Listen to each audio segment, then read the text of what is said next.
Il y a quelques semaines est sortie la bande-annonce du film d'animation 3D Mario. Eh bien nous, artistes 3D, on va essayer de faire une bande-annonce live action, comme si Hollywood allait sortir un film Mario réaliste. Alors c'est parti, je vais vous montrer comment on a réalisé une bande-annonce Mario grâce aux effets spéciaux.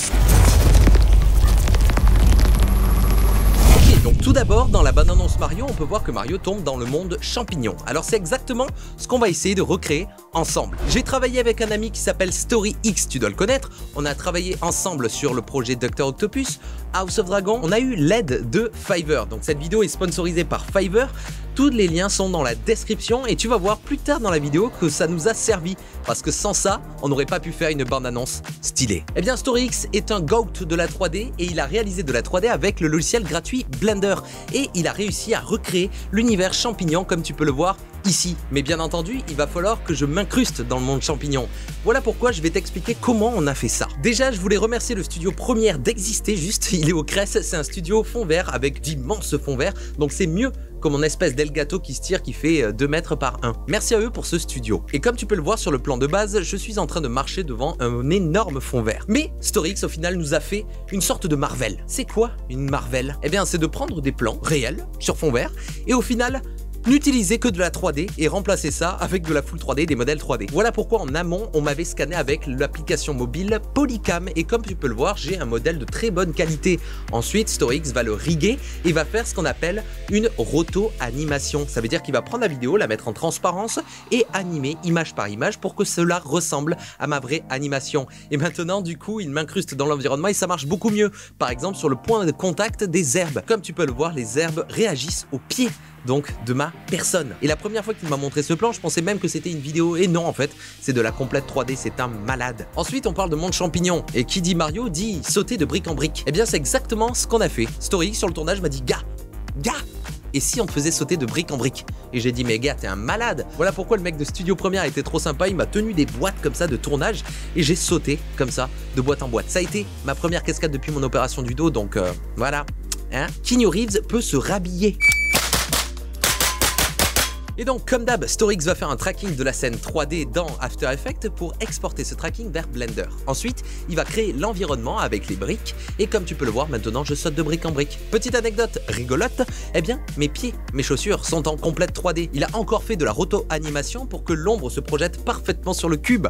C'est un malade. Et pour que les points de contact soient parfaits entre les briques et mes chaussures, eh bien quoi de mieux que de les faire en 3D. Donc il a tout simplement récupéré les chaussures de mon scan et bim, ce que tu vois là, donc ce sont des chaussures en 3D. Il est bon ce StoryX, encore une fois, le lien est dans la description si tu veux aller t'abonner à son Instagram. Ensuite, moi, encore une fois, mon taf va être de faire le compositing. Ça veut dire prendre sa 3D, encore une fois, et la rendre jolie. Et j'ai rajouté des éléments, une perspective atmosphérique, plein de petits détails qui vont nous permettre d'avoir une image convaincante. StoryX est chargé aussi de la scène principale, tout début, avec les grosses voitures. Et moi, pareil, j'ai rajouté des petits éléments, comme par exemple ces fumées que tu vois là. Je suis allé sur le logiciel Ambergen et j'ai fait des simulations comme s'il y avait des bouches d'aération et j'ai même fait bouger des éléments pour que le camion réagisse bien avec la fumée. Donc voilà, ce sont des petits détails. Moi je me suis chargé des FX et du compositing. Ensuite personnellement je me suis chargé de 2 séquences. La première c'est celle où on voit ce bon vieux Rémi Gaillard en mode Luigi. Pour ça on l'a tout simplement pris sur mon fond vert Elgato cette fois-ci et j'ai juste à enlever le fond vert et rajouter un environnement que j'ai rendu en 3D. Ensuite je rajoute des éléments, pareil du compositing. Tu peux voir que la 3D de base est absolument hideuse et ensuite bam bam bam je rajoute des éléments de la fumée et maintenant cache-misère. C'est mon surnom, Atom Cache-Misère. Pour Luigi aussi, il y a quelques petites anecdotes sympas. Rémi ne voulait pas se laisser pousser la moustache. Il m'a dit c'est mort, je ne fais pas ça. Eh bien StoryX lui a tout simplement fait une moustache très Luigi-esque. Il nous a fait une sorte d'Henri Cavill inversé. Donc ça c'est un détail rigolo. Et aussi, pour souci de budget, j'avais acheté des casquettes donc sur Amazon rouge et blanc. Et pour ne pas en racheter une verte, j'ai tout simplement rotoscopé la casquette ainsi qu'une chemise que je lui ai prêtée qui était rouge et j'ai tourné dans le cercle chromatique pour que ça soit vert. Voilà. Maintenant, on a un Luigi, mais de base, il était juste en mode Mario. Ensuite, je me suis amusé à recréer la plante qui va nous donner des pouvoirs de feu. Pour ça, j'ai tourné sur un fond vert avec une lampe YC Onion qui éclairait en orange ma main. Ensuite, j'ai fait ce qu'on appelle du cleaning. J'ai effacé ma lampe aux endroits où ça dépassait. J'ai fait un tracking 3D de cette lampe avec le plugin GeoTracker de KinTool qui va me permettre donc de récupérer les mouvements de rotation et de translation en 3D de ma lampe. Et ensuite, j'ai modélisé et animé une fleur avec Cinema 4D qui se déplie. Donc, c'est une simulation simulation de tissu mixée avec de l'animation de bend, ça se plie pour les personnes qui connaissent. Et comme je tenais une lampe dans ma main, eh bien il y a des effets de lumière super réalistes sur ma main, tout simplement parce qu'ils sont vrais. Et sur la tige, petit détail, j'ai fait des poils aussi. Comme ça au moins on a vraiment cette impression que c'est une tige urticaire ou urticante, je sais plus. Et ensuite pour la boule de feu, j'ai utilisé Ambergène qui allait me permettre de faire une simulation de fluide, mais aussi de particules. Et donc mixé ensemble, bam. Pour la dernière séquence, c'est ce fou de Paul Gros qui travaille à Hollywood, lui il est là-bas. Eh bien il m'a fait un Bowser en 3D, un Bowser super réaliste comme tu peux le voir, il les marche super bien. Ensuite il m'a envoyé les scènes et encore une fois je vais faire le compositing pour ajouter plein d'éléments comme ça, des éléments de vapeur, des éléments d'étincelle, de chaleur, d'effets de lentilles comme s'il y avait un lens flare à cause de l'étoile qui fait beaucoup de lumière. Donc encore une fois comme tu peux le voir c'est un travail d'équipe. Certains se chargent de quelque chose et moi d'une autre pour embellir un petit peu tout ça. Et ensuite la partie que nous on contrôle pas c'est la musique et les voix off. Qui dit bande annonce dit voix épique. Voilà pourquoi je vais aller sur Fiverr pour embaucher un freelance pour qu'il me fasse ça. Je vais passer commande, je lui dis voilà mon projet, voici mes mots-clés. Je veux que tu les dises avec une voix épique, mais aussi que tu fasses le rire de Bowser à la fin. Un rire maléfique. Et bien c'est ce qu'il m'a envoyé sur un fichier WAV. Comme tu peux le voir ici, voici le résultat. He is coming. Mario, into the Mushroom Kingdom.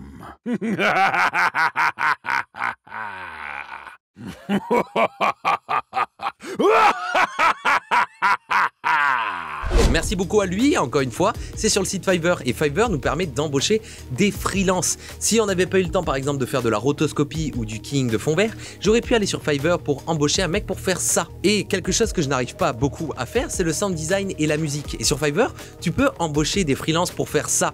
Et ça c'est trop bien parce que nous on a des lacunes dans ça. Et Fiverr, moi personnellement, je trouve que en tant qu'artiste, ça permet d'embaucher des gens où on a des lacunes. Moi, c'est le son. Et ça tombe bien. Qui c'est qui a un compte Fiverr? C'est ce bon vieux Ben Jacquier.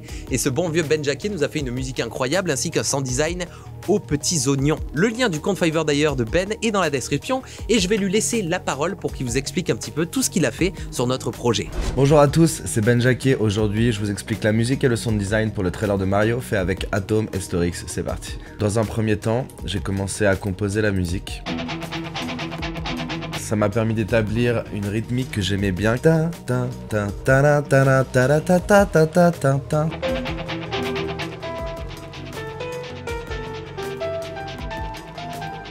J'ai rajouté de la basse. Et ensuite, je suis venu construire autour de ça. Et sur la fin, un rappel du thème bien plus prononcé.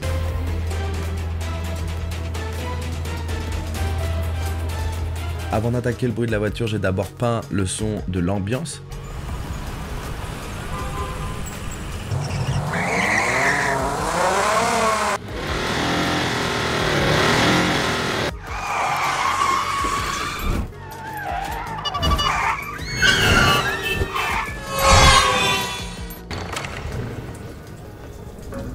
Avec un son d'ambiance intense sur la plomberie. Faut pas oublier que Mario c'est un plombier, donc je me suis dit c'était marrant de rappeler ça. Pour la voix off, avant traitement. You know his name. Après traitement. You know his name. Pour la fleur, j'ai utilisé le bruit de la glace qu'on craque. Et pour la boule de feu. La fin, volcan, terre qui tremble, explosion. Quelque chose de bien démoniaque. Pour la respiration, c'est ma voix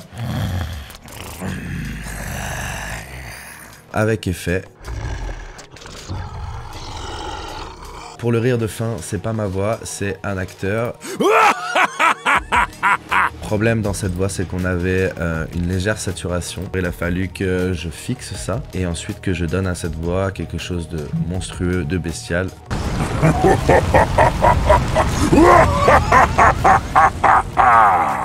Voilà, c'est tout pour moi, j'espère que ça vous a plu et que vous avez appris des choses sur la création du son, de la musique et du sound design pour ce genre de vidéo.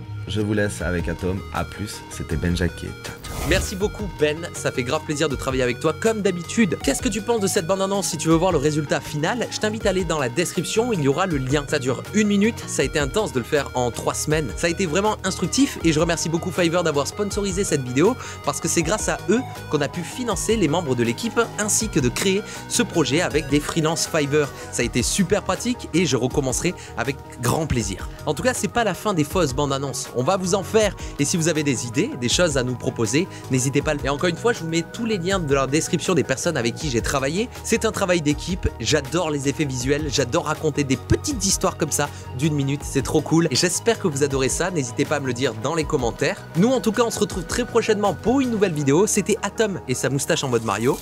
Ciao.